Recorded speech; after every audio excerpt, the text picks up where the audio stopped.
Metro ministries YouTube ചാനലിലേക്ക് ഏവർക്കും സ്വാഗതം. കഴിഞ്ഞ എപ്പിസോഡിൽ കുടുംബ ബഡ്ജറ്റിനെ കുറിച്ചും കുടുംബത്തിലുള്ള പണ ഇടപാടുകളെക്കുറിച്ചുമാണ് നമ്മൾ ഇൻട്രൊഡക്ഷനായിട്ട് പറഞ്ഞത്. 3 കാര്യങ്ങളാണ് പറഞ്ഞത്. 1, സേവ് ചെയ്യാൻ പഠിക്കണം. 2, ഒരിക്കലും കടം വാങ്ങാൻ തുനിയരുത്. 3, നമ്മളെ ഹെൽത്ത് ഇൻഷുറൻസുമായിട്ട് ബന്ധപ്പെട്ട ചില കാര്യങ്ങൾ പറഞ്ഞു. 25,000 രൂപ വരുമാനം കിട്ടിയ ഒരാൾ ഏത് രീതിയിൽ ജീവിക്കണം എന്നുള്ളത് ഞാൻ പറഞ്ഞു. ഇത് നിങ്ങൾ കണ്ടില്ലെങ്കിൽ പ്രീവിയസ് എപ്പിസോഡ് കാണുക. അതുപോലെ തന്നെ പ്രത്യേകിച്ച് ശ്രദ്ധിക്കേണ്ട കാര്യം, ഏതെങ്കിലും രീതിയിൽ നമുക്ക് ഫ്രീ ടൈം കിട്ടുന്നുണ്ടെങ്കിൽ അഡീഷണലായിട്ട് നമ്മൾ പഠിച്ചിരിക്കുന്ന ഏതെങ്കിലും ജോബ്, എന്തെങ്കിലും ക്രാഫ്റ്റ് മെത്തേഡോ അല്ലെങ്കിൽ നമ്മുടെ ടെക്നിക്കൽ അറിവ് വെച്ചിട്ട് നമുക്ക് എന്തെങ്കിലും അഡീഷണൽ ഇൻകം ജനറേറ്റ് ചെയ്യാനായിട്ട് നമുക്ക് പറ്റും എന്ന് പറയും. ചില ആളുകളെ സംബന്ധിച്ചിടത്തോളം ഈ കൈ ചോരുന്നത് അറിയത്തില്ല. ഇങ്ങനെ പല ഹോസ്പിറ്റാലിറ്റിയൊക്കെ കൂടിയിട്ട് ഈ ചായ കുടി അല്ലെങ്കിൽ പുറത്ത് പോയിട്ട് കൂട്ടുകാരുമായിട്ടൊക്കെ പണം സ്പെൻഡ് ചെയ്ത് എങ്ങനെ ചിലവാകുന്നു എന്ന് അറിയാത്ത ചില ആളുകളുണ്ട്. അതുകൊണ്ട് ഞാൻ അവരോട് പറയുന്നത് എന്താണെന്ന് വെച്ചാൽ, ഈ പാഴ്ചെലവുകൾ കണ്ടുപിടിക്കാനായിട്ട് ഓരോ ദിവസവും ചെറിയൊരു ബുക്ക് വല്ലതും എടുത്തിട്ട് ഈ രാവിലെ തൊട്ട് നിങ്ങൾ പോയിട്ട് ചിലവായ തുക, വണ്ടിക്കൂലി വരെ ഒന്ന് എഴുതി വെക്കാനായിട്ടൊന്ന് പഠിക്കുക. പഠിച്ചു കഴിയുമ്പോൾ ഓരോ ദിവസവും ചിലവാകുന്ന തുക എത്രയാണെന്നറിയാം. അതിൽ നിന്ന് ഒരു ഈ പാഴ്ചിലവ് ഏത് രീതിയിൽ വന്നു എന്ന് നമുക്ക് കണ്ടുപിടിക്കാൻ പറ്റും. വേണ്ടാത്ത ഒരുപാട് പൈസ ചിലപ്പം അറിയാതെ പോകുന്ന പല കാര്യങ്ങളുമുണ്ട്. അത് നമുക്ക് കണ്ടുപിടിക്കാനായിട്ട് പറ്റും. പാഴ്ചിലവുകൾ പ്രത്യേകിച്ച് സോഫ്റ്റ് ഡ്രിങ്ക്സ് കഴിക്കുക, അല്ലെങ്കിൽ ബസ്സിൽ പോകുന്നതിന് വരെ ഓട്ടോയിൽ പോവുക, ഇങ്ങനെയൊക്കെയുള്ള ഒരുപാട് കാര്യങ്ങൾ നമുക്ക് കട്ട് ചെയ്ത് നമുക്ക് ഇതൊക്കെ നമുക്ക് കുറയ്ക്കാവുന്നതാണ്, എക്സ്പെൻസ് കുറയ്ക്കാവുന്നതാണ്. ഇത് കൂടാതെ നമ്മൾ കുടുംബമായിട്ട് ചെയ്യാനായിട്ട് ഏറ്റവും പറ്റിയൊരു കാര്യം, ഒരു ദിവസം ആഴ്ചയിൽ ഫാസ്റ്റ് ചെയ്യാനായിട്ട് പഠിക്കണം. ഉപവസിക്കുക എന്ന് പറഞ്ഞാൽ പട്ടിണി കിടക്കുക എന്നുള്ളതല്ല, ദൈവവുമായിട്ട് ടൈം സ്പെൻഡ് ചെയ്യുന്നൊരു സമയമാണ്. ഉപവാസത്തെക്കുറിച്ച് അടുത്ത സീരീസിനകത്ത് ഞാൻ ഉപവാസത്തെക്കുറിച്ച് 2-3 എപ്പിസോഡ്സ് ഉണ്ടെന്നതിൽ അതിനെക്കുറിച്ച് പറയാം.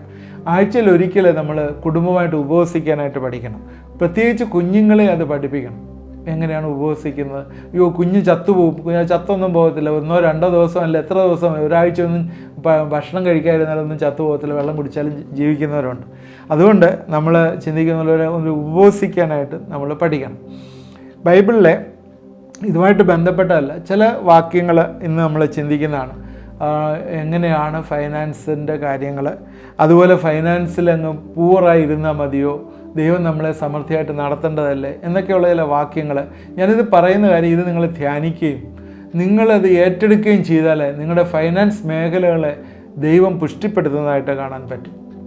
1 തിമോത്തിയോസ് 6:8 വാക്യത്തിൽ ഇങ്ങനെയാണ് എഴുതിയിരിക്കുന്നത്: ഉണ്മാനും ഉടുപ്പാനും ഉണ്ടെങ്കിൽ മതി എന്ന് വിചാരിക്കുക. ധനികന്മാരാകുവാൻ ആഗ്രഹിക്കുന്നവർ പരീക്ഷയിലും കെണിയിലും കുടുങ്ങിയും മനുഷ്യർ സംഹാരനാശങ്ങൾ മുങ്ങിപ്പോകാൻ ഇടവരുന്ന മൗഢ്യവും ദോഷകരമായ പല മോഹങ്ങൾക്കും ഇരയായിത്തീരും. 10 വാക്യം: ദ്രവ്യാഗ്രഹം സകലവിധ ദോഷത്തിനും മൂലമല്ലോ, ഇത് ചിലർ കാംക്ഷിച്ചിട്ട് വിശ്വാസം വിട്ടുഴന്ന് ബഹുദുഃഖങ്ങൾക്ക് അധീനരായിത്തീരും. ഇത് തിമോഥെയോസിനോട് പൗലോസ് പറഞ്ഞ കാര്യമാണ്. എന്താണ് പണം അക്വയർ ചെയ്യണമെന്നുള്ള അമിതമായ ആഗ്രഹം ഉണ്ടായിട്ട് അതിൽ പോയി കഴിഞ്ഞാൽ എൻ്റെ തിമോഥെയോസെ നിൻ്റെ വിശ്വാസമൊക്കെ നിങ്ങൾക്ക് പോകും എന്ന് പറഞ്ഞു. പൗലോസ് പറഞ്ഞു, ദേമാസ് ലോകത്തെ സ്നേഹിച്ച് എന്നെ വിട്ടുപോയി എന്ന് പറഞ്ഞു. ഇവിടെ പറയുന്ന കാര്യം ധനികൻ ആകുക എന്നുള്ളൊരു ചിന്തയാണ്. അതുപോലെ ദ്രവ്യാഗ്രഹം ആണ് സകല ദോഷത്തിനും കാരണം. ദ്രവ്യമല്ല ദോഷത്തിന് കാരണം, ദ്രവ്യാഗ്രഹമാണ്. അതിലേക്ക് കൂടുതൽ നമ്മൾ വരാം. നമ്മൾ കണ്ടൻമെൻറ്റ് എന്ന് പറയുന്ന ചില സമാധാനവും അല്ലെങ്കിൽ തൃപ്തിയും, അത് മനുഷ്യന് ഏറ്റവും ആവശ്യമാണ്. ജീവിക്കാനുള്ള പണം മനുഷ്യന് ആവശ്യമാണ്. ഉണ്മാനും ഉടുപ്പാനും അത് രണ്ടും വേണ്ടേ? അതില്ലെങ്കിൽ എന്താണ് അവധം? അതിന് ഉണ്മാനും ഉടുപ്പാനും ദൈവം തരും എന്ന് മത്തായിയുടെ സുവിശേഷം 6-ാം അധ്യായത്തിൽ യേശുക്രിസ്തു പറയുന്നുണ്ട്. നിങ്ങൾ ജാതികളെ പോലെ ആങ്ഷ്യസ് ആവരുത്, ചിന്തകൾ ആ രീതിയിലാവരുത്. കുരുവിയെ നോക്കുവീൻ, അതുപോലെ പറവുകളെ, ആകാശത്തിലെ പറവുകളെ നോക്കുവീൻ എന്ന് പറഞ്ഞ് പഠിപ്പിക്കുമ്പോഴേ അവരെ കരുതുന്ന ദൈവം അതിനൊക്കെ എത്ര അതീതമായി നിങ്ങളെ കരുതുമെന്ന് പറഞ്ഞ് എന്ന് യേശുക്രിസ്തുവിൻ്റെ പഠിപ്പിക്കൽ അതിനകത്തുണ്ട്. അതുകൊണ്ട് മുമ്പേ ഒരു രാജ്യവും നീതിയും അന്വേഷിച്ചാൽ മതി, ബാക്കിയുള്ള കാര്യങ്ങളൊക്കെ ദൈവം പ്രൊവൈഡ് ചെയ്യും എന്ന് പറയുന്നു. അതുകൊണ്ട് നമ്മൾക്ക് ദൈവം പ്രൊവൈഡ് ചെയ്യാനായിട്ട് മതിയായിട്ടുള്ള ദൈവമാണ്. അതുകൊണ്ട് നമ്മൾ എന്താണ് ഉണ്മാനം കൊടുക്കാനും ഉണ്ടെങ്കിൽ മതി എന്ന് പറഞ്ഞിട്ട് എനിക്ക് അത്രയും മതി എന്ന് പറഞ്ഞിരിക്കാനായിട്ടല്ല ദൈവം നമ്മളെക്കുറിച്ച് ആഗ്രഹിക്കുന്നത്. നമ്മളെക്കുറിച്ച് ആഗ്രഹിക്കുന്നത് നമ്മൾ ജീവിക്കണം, സമൃദ്ധിയായി ജീവിക്കണം, നമ്മുടെ കുഞ്ഞുങ്ങൾക്ക് വേണ്ടതായിട്ടുള്ള എഡ്യൂക്കേഷൻ കൊടുക്കണം, നല്ലൊരു ഭവനത്തിൽ കിടക്കണം, അത്യാവശ്യം വാഹനമുള്ളത് നല്ലതാണ്, മറ്റുള്ളവർ ഒരിക്കൽ പോകാൻ എളുപ്പമാണ്, അങ്ങനെയൊക്കെയുള്ള കാര്യങ്ങളൊക്കെ എല്ലാം മനുഷ്യന് ആവശ്യമാണ്. അതുകൊണ്ട് എന്താണ് നമ്മൾ ചെയ്യേണ്ടതെന്ന് ചോദിച്ചാൽ, നമ്മൾ അയ്യോ അവനിതെല്ലാം ഉണ്ടല്ലോ എനിക്കില്ല എന്ന് പറഞ്ഞ് അവനെ നോക്കി അല്ലെങ്കിൽ ഒരു പണക്കാരെ നോക്കി അല്ല നമ്മൾ ജീവിക്കേണ്ടത്. നമ്മൾ എപ്പോഴും നോക്കേണ്ടത് ദൈവത്തെയാണ് നോക്കേണ്ടത്. പ്രത്യേകം ശ്രദ്ധിക്കുക. നമ്മൾ ഈ ആളുകളെ സംബന്ധിച്ചിടത്തോളം എപ്പോഴും കാണുന്ന അവനിതെല്ലാം ഉണ്ട് എനിക്കതൊന്നും ഇല്ല, അങ്ങനെയുള്ളൊരു കമ്പാരിസൺ അല്ല നമ്മൾ ചെയ്യേണ്ടത്. അവനത് ഉണ്ടാകാം, ഉണ്ടാകാതിരിക്കാം. ദൈവം എന്നെ എങ്ങനെ നടത്തുന്നു എന്നുള്ളതാണ് നമ്മൾ നോക്കേണ്ടത്. അവൻ അങ്ങനെ ഉണ്ടെങ്കിലും ചിലപ്പോൾ അവൻ സ്വസ്ഥമായിട്ട് ഉറങ്ങുന്ന പോലും ഉണ്ടാകത്തില്ല. എന്നാൽ നിങ്ങൾക്ക് അത് ദൈവം നല്ല ഉറക്കമൊക്കെ തന്ന് നിങ്ങളെ സുഖമായിട്ട് ഉറക്കുകയാണ്. അത് ദൈവം പീസ് ആൻഡ് കണ്ടൻമെൻറ്റ്, അതാണ് നമുക്ക് ഏറ്റവും ആവശ്യം. നമുക്ക് ഉണ്ടെങ്കിൽ മതി, ഒരു കണ്ടൻമെൻറ്റ്, ഒരു തൃപ്തി, അത് നമ്മുടെ ജീവിതത്തിൽ ആവശ്യമാണ്. സമാധാനവും ആവശ്യമാണ്. അതുകൊണ്ട് ഞാൻ എപ്പോഴും പറയുന്നത്, ഇങ്ങനെ പണവുമായിട്ടുള്ള ബന്ധപ്പെട്ട് നമ്മൾ നോക്കുമ്പോൾ നമ്മളെക്കാളും പാവപ്പെട്ടവരെ നോക്കിയാൽ ഈ വലിയ കംപ്ലൈൻ്റ് ഒന്നും കാണത്തില്ല. നമ്മളെക്കാളും പാവപ്പെട്ടവർ എന്നുവെച്ചാൽ 5000 രൂപയെ താഴെ വരുമാനം കിട്ടുന്ന ആശാ വർക്കർമാരും കേരളത്തിൽ ജീവിക്കുന്നുണ്ട് എന്ന് നമ്മൾ മറന്നു പോകരുത് എന്ന് പറയുക. ഞാൻ 25,000 രൂപയുടെ കാര്യം നേരത്തെ പറഞ്ഞുകൊണ്ട്. അതുകൊണ്ട് എന്താ ചെയ്യേണ്ടതെന്ന് ചോദിച്ചാൽ, നമ്മൾ കണ്ടൻമെൻറ്റ് നമുക്ക് എപ്പോഴും ഉണ്ടാവണം. ആർത്തി ഒരിക്കലും ഉണ്ടാകരുത്. ഈ ആർത്തിയാണ് മനുഷ്യനെ എപ്പോഴും ദിവ്യാഗ്രഹത്തിലേക്ക് നടത്തുന്നത്. അത് വേണം, ഇത് വേണം, അത് വേണം, അത് അക്വയർ ചെയ്യണം എന്നുള്ളത്. എന്നാൽ യേശുക്രിസ്തുവിനെ നോക്കുക, ദൈവത്തെ നോക്കുക, അവൻ നമുക്ക് തരും, സമൃദ്ധിയായിട്ട് തരും. അതുപോലെ തന്നെ പ്രത്യേകിച്ചും ഇതൊക്കെ പലപ്പോഴും വരുന്നത് നമ്മൾ ഈ സൂപ്പർ മാർക്കറ്റ് ഇങ്ങനെയൊക്കെയുള്ള സ്ഥലങ്ങൾ വിസിറ്റ് ചെയ്യുകയും ഒരു ഫോഴ്സ്ഡ് ബൈയിങ് നമ്മൾ ഒരുക്കുകയും ചെയ്യുന്നത്. നമ്മുടെ പിള്ളേരുമായിട്ട് നമ്മൾ ഈവനിങ്ങിൽ ഒരു യാത്ര, എവിടെ ലുലു മാളിൽ പോകാം അല്ലെങ്കിൽ ഒരു സൂപ്പർ മാർക്കറ്റിൽ പോകാം. അവിടെ ചെന്നിട്ട് എന്താ സംഭവിക്കുന്നത്? കുഞ്ഞുങ്ങൾ പറയും അത് വേണം, ഇത് വേണം, അത് വേണം. ഇങ്ങനൊരു ഫോഴ്സ് ബൈയിങ് നടത്തി കഴിയുമ്പോഴത്തേക്ക് എന്താ സംഭവിക്കുന്നത്? പലപ്പോഴും നമ്മുടെ പോക്കറ്റ് കാലിയാവും, നമ്മുടെ ബഡ്ജറ്റ് എല്ലാം തെറ്റും. അതുകൊണ്ട് അങ്ങനെ ആവശ്യമുള്ളപ്പോൾ മാത്രം പോവുകയും ആ സമയത്ത് ഇൻവോൾവ് ചെയ്യേണ്ടവർ മാത്രം ഇൻവോൾവ് ചെയ്യുകയും ചെയ്യുക, അതാണ് ഏറ്റവും ആവശ്യം. അതുകൊണ്ട് എപ്പോഴും ഓർക്കേണ്ടത്, നമ്മൾ മേലോട്ടുള്ളവരെ നോക്കുന്നതിനേക്കാൾ നല്ലത് പാവപ്പെട്ടവരെ നോക്കിയാൽ നമുക്കൊരു കണ്ടൻമെൻറ്റ് വരും. ദൈവമേ, അതിനേക്കാൾ എത്ര നല്ലതായിട്ടാണ് നീ ഞങ്ങളെ വെച്ചിരിക്കുന്നത്. യെഹെസ്കേൽ പ്രവചനത്തിൻ്റെ 18-ാം അധ്യായത്തിൻ്റെ 7-ഉം 8-ഉം വാക്യങ്ങളിൽ ഇങ്ങനെയാണ് എഴുതിയിരിക്കുന്നത്: കടം വാങ്ങിയവന് പണയം മടക്കി കൊടുക്കാതെയും ആരോടും പിടിച്ചു പറിക്കാതെ തൻ്റെ അപ്പം വിശപ്പുള്ളവന് കൊടുക്കുകയും നഗ്നനെ ഉടുപ്പിക്കുകയും പലിശയ്ക്ക് കൊടുക്കുകയോ ലാഭം വാങ്ങുകയോ ചെയ്യാതിരിക്കുകയും നീതികേട് ചെയ്യാതെ വണ്ണം കൈ മടക്കിക്കൊള്ളുകയും മനുഷ്യർക്ക് തമ്മിലുള്ള വ്യവഹാരത്തിൽ നേരോട് വിധിക്കുകയും എൻ്റെ ചട്ടങ്ങളെ അനുസരിക്കുകയും എൻ്റെ ന്യായങ്ങളെ പ്രമാണിക്കുകയും ചെയ്തുകൊണ്ട് നേരോട് നടക്കുന്ന നീതിമാൻ അവൻ നിശ്ചയമായും ജീവിച്ചിരിക്കും. ദൈവം പണം തന്നിരിക്കുന്നത് നമുക്ക് ഷെയർ ചെയ്യാൻ വേണ്ടിയാണ് തന്നിരിക്കുന്നത്, നമ്മൾ മറന്നുപോലെ. ജോൺ വെസ്ലി പറഞ്ഞിരിക്കുന്നത് ഇങ്ങനെയാണ്: മേക്ക് ഓൾ യു ക്യാൻ. നിനക്കുണ്ടാക്കാവുന്ന എല്ലാം ഉണ്ടാക്കുക. Save all you can. അത് സേവ് ചെയ്യാനായിട്ട് സമ്പാദിക്കാൻ പറ്റുന്നതെല്ലാം സമ്പാദിക്കുക. And give all you can. കൊടുക്കാൻ പറ്റുന്ന അത്രയും കൊടുക്കുക. അതുകൊണ്ട് നമുക്ക് ദൈവം പണം തന്നിരിക്കുന്നത് നമ്മൾ അക്യുമുലേറ്റ് ചെയ്ത് നമ്മളങ്ങ് വലിയ ഫുൾ ഫ്ലെഡ്ജ് ആയിട്ട് ജീവിക്കാനായിട്ടല്ല. അങ്ങനെ ചില തെറ്റിദ്ധാരണകളുണ്ട്, അത് നമ്മൾ പ്രത്യേകം മനസ്സിലാക്കണം. അതാണ് യേശുക്രിസ്തു പറഞ്ഞത്, നിങ്ങൾക്ക് എന്നെയും മാമോനെയും സേവിക്കാൻ കഴിയില്ല. മാമോൻ എന്ന് പറഞ്ഞാൽ പണമാണ്. ദൈവത്തെയും മാമോനെയും സേവിക്കാൻ കഴിയില്ല. അത് വെച്ചിട്ടാണ് നമ്മളത് ഇൻ്റർപ്രറ്റ് ചെയ്യുന്നത്. യേശു പറയുകയാണ്, നിങ്ങൾ ആരെ സേവിക്കും? ദൈവത്തെ സേവിക്കുമോ പിശാചിനെ സേവിക്കുമോ എന്ന് ചോദിച്ചാൽ ആരെന്ത് ഉത്തരം പറയും? എല്ലാവരും പറയും ദൈവത്തെ സേവിക്കുള്ളൂ എന്ന്. കാരണം പിശാചിനെ ആരും സേവിക്കത്തില്ല. എന്നാൽ ഇവിടെ പറയുന്നത് എങ്ങനെ? യേശു പറയുന്നത് ദൈവത്തെയാണോ മാമോനെയാണോ സേവിക്കുന്നത്? എന്താണ് മാമോൻ റെപ്രസെൻസ്? മാമോനെ അവിടെ കാണിക്കുന്നത് ദ്രവ്യാഗ്രഹമാണ്. അതാണ് സകല ദോഷത്തിനും കാരണം. അതും പിശാചിനെ റെപ്രസെൻ്റ് ചെയ്താണ് അവിടെ കാണിക്കുന്നത്. അതുകൊണ്ട് എന്താണ് പണം തന്നിരിക്കുന്നത് എന്തിനാണെന്ന് ചോദിച്ചാൽ അത് ഷെയർ ചെയ്യപ്പെടുവാനാണ്. നേരത്തെ വായിച്ച നമ്മൾ തെറ്റായിട്ടുള്ള ഒരുപാട് കാര്യങ്ങൾ പണത്തെക്കുറിച്ച് നമ്മൾ ചിന്തിച്ചു വെച്ചിട്ടുണ്ട് ബൈബിളിൽ. അതിൽ ഒരു 4-5 അസംഷൻ നമ്മൾ ഇപ്പം താഴോട്ട് നമ്മൾ പറയും. അതുകൊണ്ട് അതിന് ശേഷം ഒരു ഡെലിവറൻസ് പ്രെയറും ഇന്നല്ലെങ്കിൽ അടുത്ത എപ്പിസോഡിൽ അത് നമ്മൾ ചെയ്ത് ഇതിൽ നിന്ന് കുടുംബങ്ങൾ വിടുതൽ പ്രാപിക്കണം.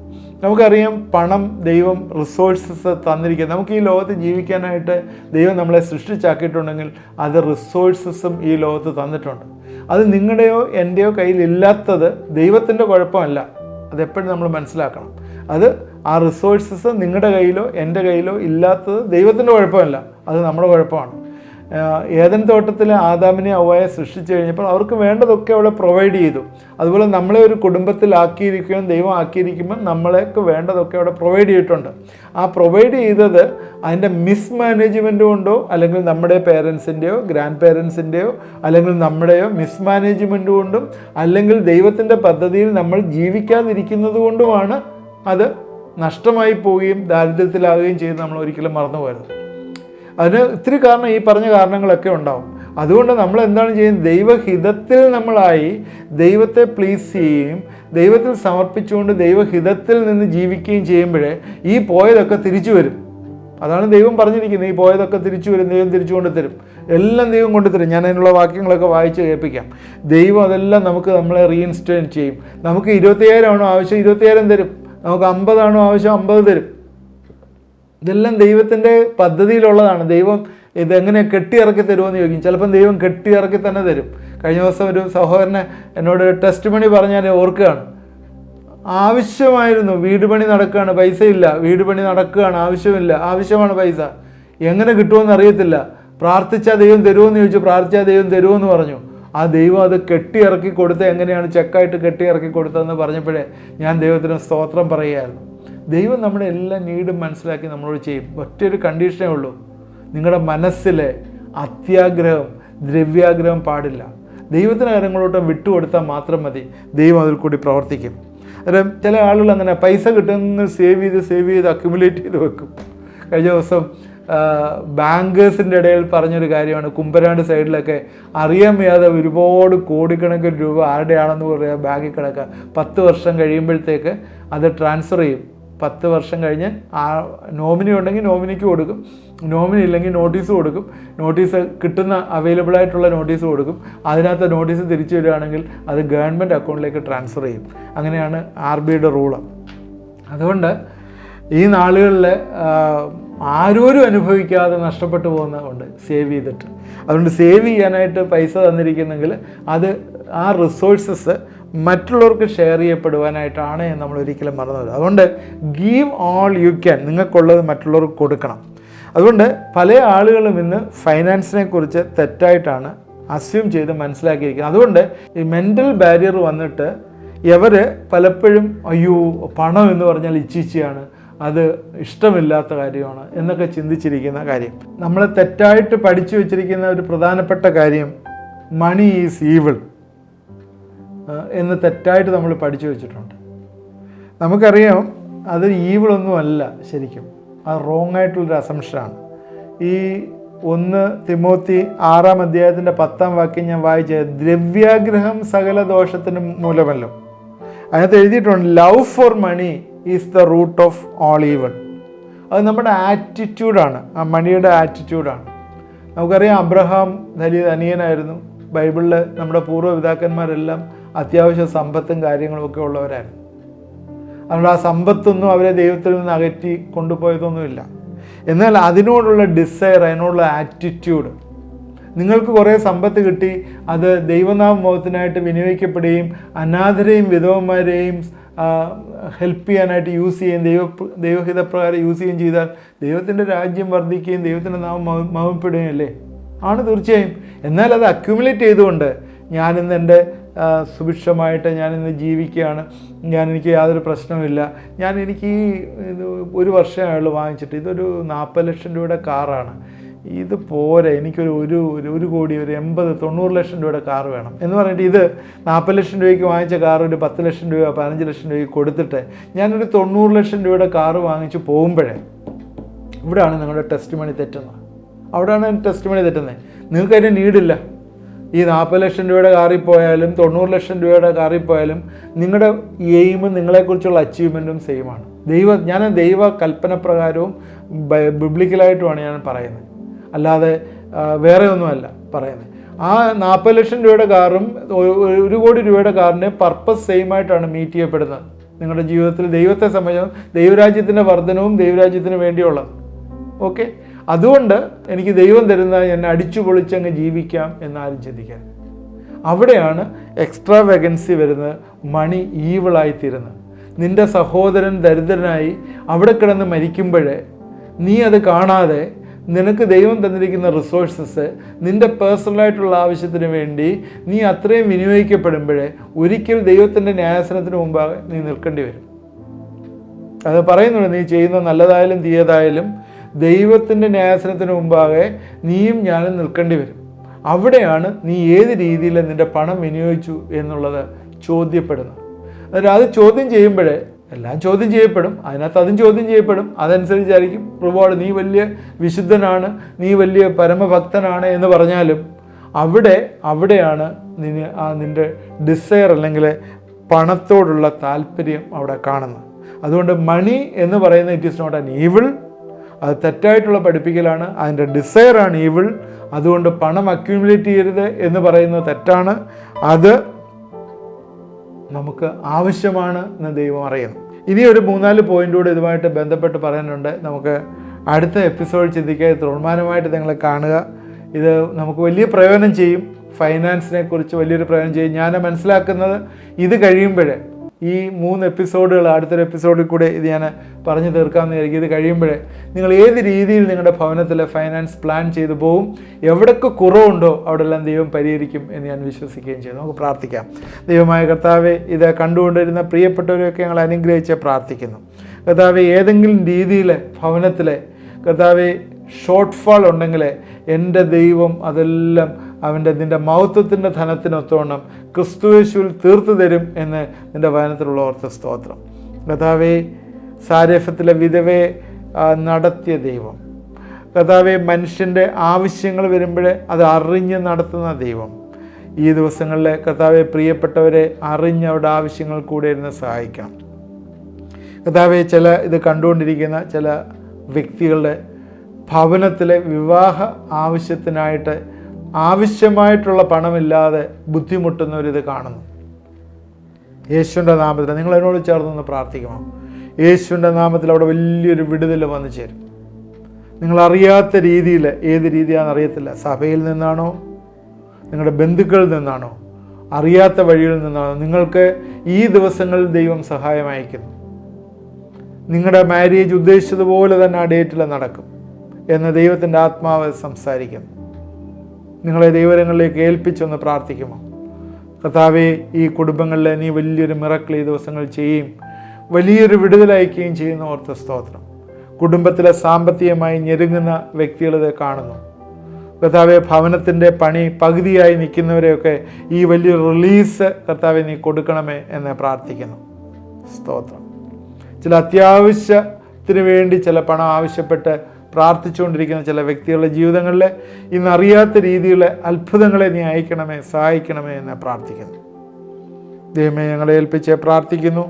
ദൈവമേ, ശക്തീകരിക്കണമേ, ബലപ്പെടുത്തണമേ. കുടുംബത്തിലുള്ള എല്ലാ ഫൈനാൻഷ്യലായിട്ടുള്ള ഡെപ്റ്റുകളും കടങ്ങളും യേശുവിൻ്റെ നാമത്തിൽ മാറിപ്പോട്ടെ എന്ന് പ്രാർത്ഥിക്കുന്നു. ചില കുടുംബങ്ങളിലെ ഭർത്താവിൻ്റെ മദ്യപാനം മൂലം ഒരുപാട് ഭവനത്തിലുള്ള ബാക്കി ഉള്ളവർ ഫൈനാൻഷ്യലായിട്ട് സ്ട്രഗിൾ ചെയ്യുന്നു. യേശുവിൻ്റെ നാമത്തിൽ നിങ്ങളൊന്ന് ചേർന്ന് പ്രാർത്ഥിക്കുമോ? ആ വ്യക്തിയെ കർത്താവിൻ്റെ കരങ്ങളിലേക്ക് സമർപ്പിച്ച് പ്രാർത്ഥിക്കുക. അവൻ മടങ്ങി വരട്ടെ, അവന് രൂപാന്തരം കൊടുക്കട്ടെ, അവൻ ഇതിനോട് വിരക്തി ഉണ്ടാവട്ടെ കുടുംബത്തിൽ എന്ന് ഞങ്ങളെ പ്രാർത്ഥിക്കുന്നു. മദ്യത്തോടുള്ള വിരക്തി ഈ ദിവസങ്ങളിൽ വന്നു ചേരട്ടെ എന്ന് പ്രാർത്ഥിക്കുന്നു. നീ പൂർണ്ണമായിട്ടുള്ള വിടുതൽ അയക്കണമേ, ആ കുടുംബത്തിലെ സൗഖ്യം അയക്കണമേ എന്ന് പ്രാർത്ഥിക്കുന്നു. ആ ഭവനത്തിലെ ആ കടബാധ്യതകളൊക്കെ മാറിപ്പോവാൻ, ഈ പ്രിയ മകൻ സമ്പാദിക്കുന്നതൊക്കെ തിരിച്ച് ഭവനത്തിൽ വരുവാനായിട്ട് യേശുവിൻ്റെ നാമത്തിൽ ഞങ്ങൾ ആ കുടുംബത്തെ അനുഗ്രഹിച്ച് പ്രാർത്ഥിക്കുന്നു. സ്തോത്രം. ദൈവമേ, നീ കൊടുക്കുന്ന വിടുതലിനായിട്ട് സ്തോത്രം. പ്രാർത്ഥന കേട്ടോർത്ത് സ്തോത്രം. യേശു ക്രിസ്തുവിൻ്റെ നാമത്തിൽ പ്രാർത്ഥിക്കുന്നു, കേൾക്കണമേ. ആമേൻ. നിങ്ങൾ കമൻറ്റുകൾ ഉണ്ടെങ്കിൽ എന്തെങ്കിലും ഉണ്ടെങ്കിൽ കമൻറ്റ് ബോക്സിൽ ഇടണം. ഇത് മറ്റുള്ളവർക്ക് ഷെയർ ചെയ്ത് കൊടുക്കണം. ആദ്യമായിട്ട് കാണുന്നവർ സബ്സ്ക്രൈബ് ചെയ്യുക, തുടർമാനമായി കാണുക. ഏതെങ്കിലും മിസ് ചെയ്ത് പോയെങ്കിൽ നേരത്തെയുള്ള എപ്പിസോഡ് എടുത്ത് കാണുക. നമ്മളൊരു സബ്ജക്റ്റ് 15 മിനിറ്റോളേ പറയുന്നുള്ളൂ, അതുകൊണ്ട് അത് പൂർണ്ണമായിട്ട് കംപ്ലീറ്റ് ചെയ്യാനായിട്ട് പറ്റുന്നില്ല. ഒരുപാട് നേരം ഇരുന്നാൽ പലരും ഇത് കാണത്തില്ല, അതുകൊണ്ടാണ് ചുരുക്കമായി പറയുന്നത്. ദൈവം നമ്മളെല്ലാവരെയും അനുഗ്രഹിക്കട്ടെ.